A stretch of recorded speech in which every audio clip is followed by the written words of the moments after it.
अस्सलामुअलैकुम, मैं हूं हुरैन फातिमा और आप देख रहे हैं हिमायती न्यूज HD चैनल। नजर डालते हैं आज की अहम खबरों पर। थाना कूड़ा खटक पुलिस ने असलिहा की बारी की पंजाब स्मगल करने की कोशिश नाकाम बनाते हुए मोटर कार से 13 क्लाशनकोफ माँ 29 मैगजीन, 17 पिस्तौल माँ 43 मैगजीन, 3 12 बोर बंदूक माँ 10 मैगजीन, 60 कारतूस, 44 बोर, 133 कारतूस SMG बरामद करके मुकदमा दर्ज तफ्तीश शुरू कर दी गई है। तफसीलात के मुताबिक जिले पुलिस ऑफिसर अब्दुल रशीद की गैर कानूनी असलिहा के खिलाफ वाज़ेह अहकामात की रोशनी में इशफाक खान SHO थाना कूड़ा खटक मां नफरी ने के नाकाबंदी में मौजूद थे कि एक मशकूक मोटर कार को रुकने के इशारा किया। ड्राइवर रुकने के बजाय मोटर को भगा ले गया। ताक़ुब करने पे मोटर कार नंबर FG 952 मिस्ट्री बांडा पुल के करीब बगैर ड्राइवर के खड़ी थी। बारीक बीनी से तलाशी लेने पे मोटर कार से 13 क्लाशनकोफ माँ 29 मैगजीन, 17 पिस्तौल माँ 43 मैगजीन, 3 बंदूकें 12 बोर माँ 10 मैगजीन, 60 कारतूस, 44 बोर जबकि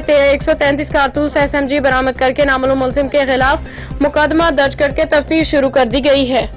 मज़ीद अपडेट्स के लिए देखते रहें हिमायती न्यूज HD चैनल।